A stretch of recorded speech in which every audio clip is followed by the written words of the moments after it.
Hey, good to see you. Welcome back. I'm Nico from the band Whorticulture, and today we're going to continue exploring our recent song called Cut Myself.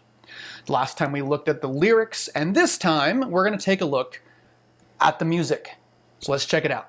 So I've got my demo session for the song Cut Myself up here right now. I don't have the final session. That is what Eric has at his studio. The final mix and the final master and all that kind of stuff.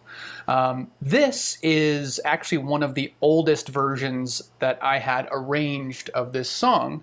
So I think it's kind of fun to go back and look at the early versions of these things. So a lot of it's going to be pretty similar. The mix is going to be way off though, because Eric tends to make everything sound a lot better than I can. So that's good. So initially, this whole song was built around this one sound and this little melody that I came up with, which goes like this.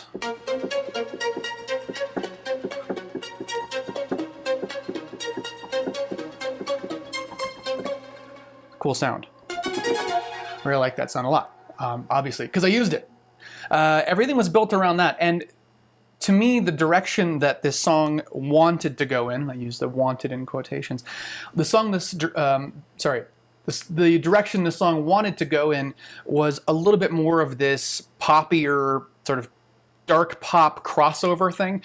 And that is definitely a style that gets played in the clubs that I go to, or I should say club. It tends to be just one. It used to be a couple different ones, but just go to one now.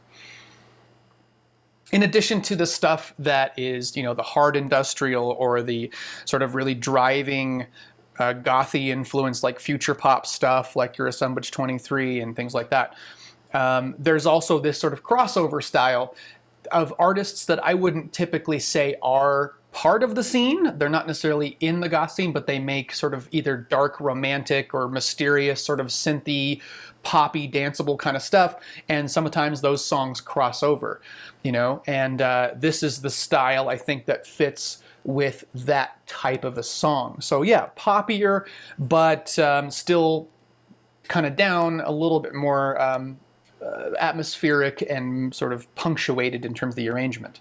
There's a bunch of random words for you. So yeah, so we have this guy, which I just played for you.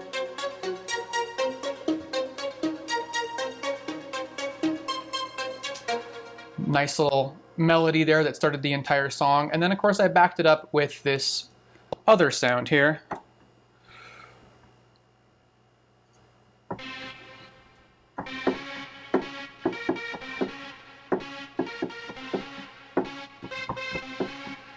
A little more of like an almost like a rave synth, but those tend to be very popular within this genre. You'll hear a lot of those kind of sounds throughout different types of songs. Sometimes more aggressive stuff you'll hear it a lot in. Generally just a couple of like wide sawtooth sounds that you've heard since probably the 90s, but it makes its way into a lot of genres and songs within the goth industrial scene. And I think it also adds a little bit of edginess to it. And I also did that with the bass. So the bass in this one is definitely a much more prominent role, I think, than it is in some of the other songs. That this one takes a more upfront approach to what it sounds like. For instance, we go to this part here. You can hear the bass right there.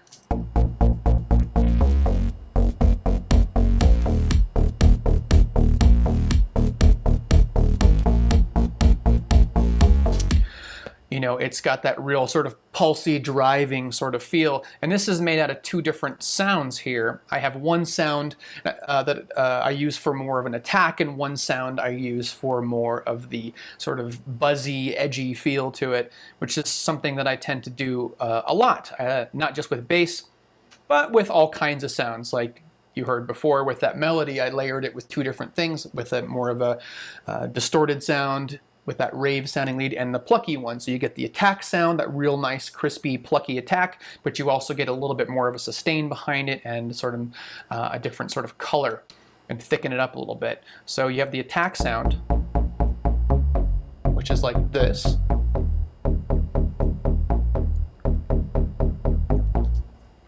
And then you get the more aggressive sound.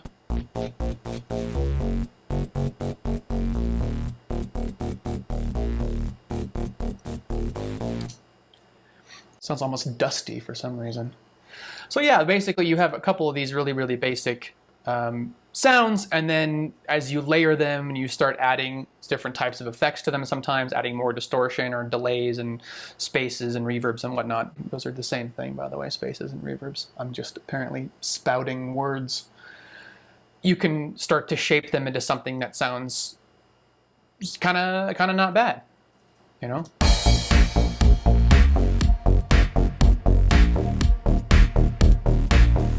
So this is my original version, as I said.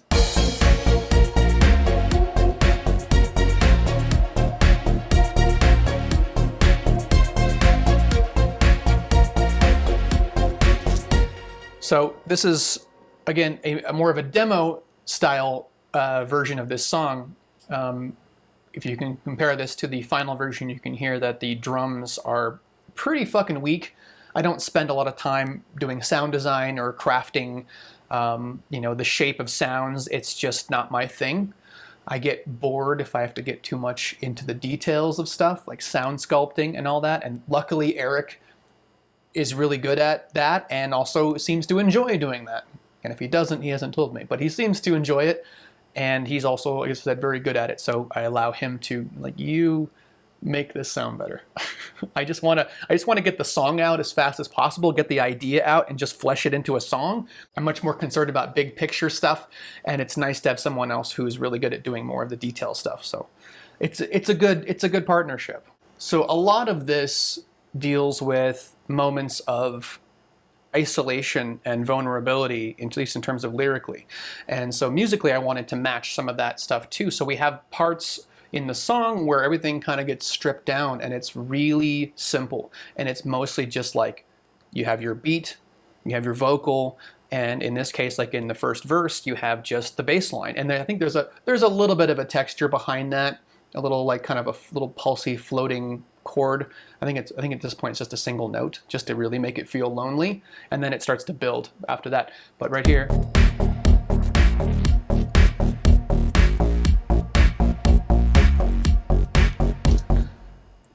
that is generally more sparse of an arrangement than I tend to do. My tendency is to just add the kitchen sink to everything. I love adding layers and counter melodies and extra things and harmonies, and like that's just what I like to do. I've always done that since I was younger, since I first started sequencing and adding layers and things when I was a young kid. I just liked that sort of approach to songwriting, more of a symphonic approach, I would guess. I don't know if that's correct terminology, but I think of it sometimes like adding, you have your woodwinds and you have your strings and you have your brass and you have your, just all these different layers. And within those sections, you have like, violin 1, violin 2, and a lot of times those playing different notes, different parts. And I tend to think that way with lots of different layers and things. It just makes it harder to mix at the end, which is, Eric and I always talk about this. I love adding a lot of layers, but then we try to mix and you try to fit all these things into the mix, and it's a pain in the ass. I'm sure he'll talk about that in his future video, talking about what he did with the mix on this song. But yeah, I like my layers. Like,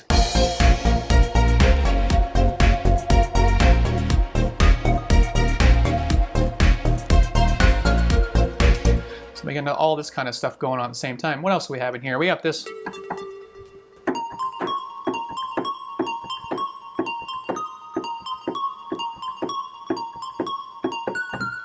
That little like bell. I always like little bell sounds in there. So that's like a counter melody going on during the verse there, and a little bit during the chorus as well, just to add some extra movement, add some extra melodic elements going on, and to get more and more things for Eric to have to mix into the sound, which I know he enjoys. So let's look a little bit through this session here. I have, as I said, this was a demo session. So this started out as the one before I wrote lyrics, and I also have my first pass at recording when I did lyrics. But I think it's more embarrassing, and therefore probably more entertaining for you, to go through the version, or at least touch on a few spots, to show you what I did before I had written lyrics. So if you haven't seen some of my previous videos talking about the music, how I do the music for some of these songs, I'll say again that I tend to do just sort of a demo version of a vocal, and what that means to me is that it's a placeholder. It's a placeholder vocal, and to me it's most important to find the vocal melody first, and then once I lock into a really good vocal melody, at least one I think is good, that's when I can write the lyrics to it.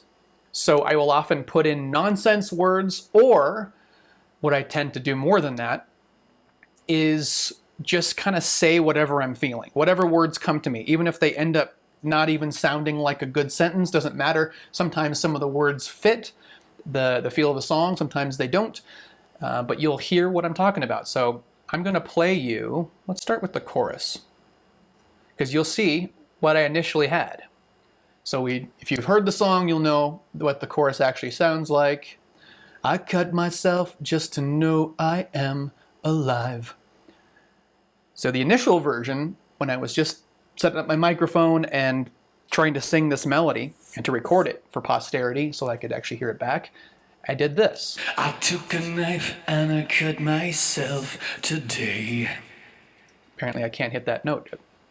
I took a knife and I cut myself today. So same melody, but the phrase, and there's elements of the lyrics that I eventually wrote, but I took a knife and I cut myself today. Now, I suppose I could have kept that, but I didn't because I don't like it. But the sentiment is right. It is about self-harm, feeling pain, to feel alive, feel like a person, all that, which I discussed more of that in the previous video about the lyrics. But I started with that as my placeholder, and I just sang that one and recorded it, as you heard. And then eventually, once I wrote the lyrics, I changed it around. So it started not da-da-da-da, then I cut myself. It was I cut myself. And yeah, I prefer it. I think it's better now. But there's the old version. You want to hear, sure you do. You want to hear the silly version of what the verse sounded like? Sure, why not? Let's check it out. I feel the wind, you feel it torn. I feel the emptiness I've sown. Okay, the emptiness and the something I've sown. So that ended up in the lyrics. I feel the wind, Just repeating now. you feel the dawn, and you feel the emptiness I've sown. So again, these are the lyrics that I don't think about, and I just come up with something to sing in the moment, pretty much spontaneously. And so something like, you feel the wind, I feel the dawn. I don't know what the fuck that means. I suppose I could have kept that and turned it into something retroactively, and I chose not to. But the melody's there, and you could hear that I started to use, there are elements that felt right.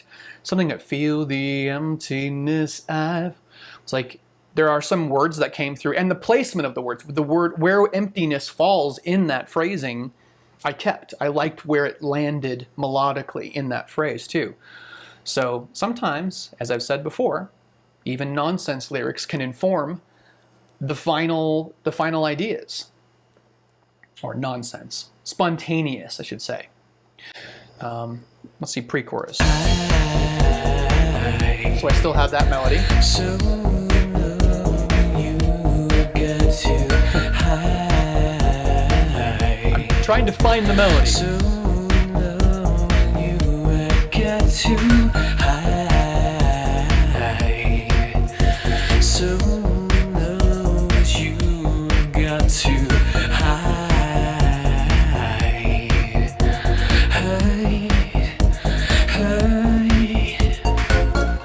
So again, the melody was there. I didn't change it. Once I had locked into that melody, I'm like, cool, I like that. But you can hear me, even the early versions, kind of fumbling through, especially that dissension part.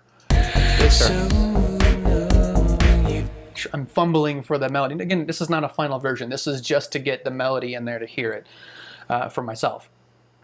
And also apparently to show you in these videos. But yeah, again, lyrics I didn't use, ideas I didn't use, something that's so in love with you. And again, it's just whatever comes spontaneously and like whatever, just sing something. I'll write lyrics later. But you can see already a lot of this has been informed, and I think the end stayed. I cut myself to make Very this effective. real. I cut myself to make this real. Cut myself to make this real. I cut myself to make this real. So yeah, that stayed. Apparently I liked that. I was like, oh, that's a good line. I guess I'll just keep that. That felt okay to me. Sometimes it's interesting to go back and wonder, why did I change certain things and why did I not change other things? Why were some things fine to me and why were some things not fine? I guess the world will never know. What else we have in here? I have a bounced off pad.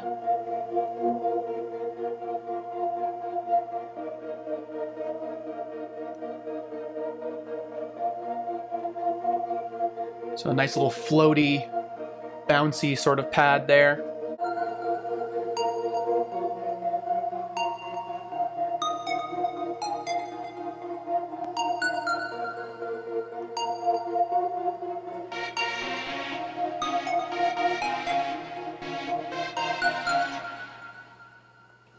So yeah, pretty simple arrangement in here as well. This is one of those ones where the verse is actually the same as the chorus, and in order to break that up and to make that work, I have a pre-chorus, which is very different and really makes the thing. And of course, the arrangement's different on both. Melody's different on both in terms of both the verse and the chorus. But then yeah, you have this pre-chorus. Where are we? Let's go to the newest vocal. I don't want to keep hearing my old crappy vocals. Forget that there is something amiss. So obviously that's the demo recording of the first version of lyrics, so it's not my final lyrics. So does it sound like I'm being very defensive? Obviously that's not the final one. I mean, if you thought that was the final one, it's not. Probably sound defensive. But yeah, with this, the arrangement technique is kind of A, B, A, but the second A, if you're following as the arrangement concepts, is a developed version, and the first A is the thin version, and then you break it up with a different chord chain or different chord pattern. Oops, where is it?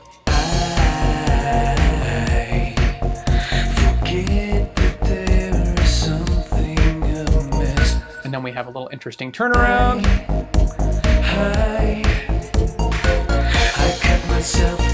And we go right back into the chorus there, which again is the same thing that's going on in the verse. It's just fleshed out and thicker. Same thing happens with the ending. The ending is the same thing again. And a lot of this is the experiment about how do you keep something catchy and simple, but still feel like it changes and it grows and develops and does different things over time without having to feel like you need to be writing brand new chord patterns all the time as if I was writing some big prog opus, which, you know, I've done that in the past, where you write a million different riffs and really a million different sections, and it goes from A to B to C to D to A augmented some version, and then back to a F and then a G, and so it's a million different sections, just keeps moving and moving and moving, and hardly anything ever repeats, and then there's something on my screen. So yeah, this was some of the little things there, some of the melody, some of the bass stuff, the chords, all these things in here. It's this guy.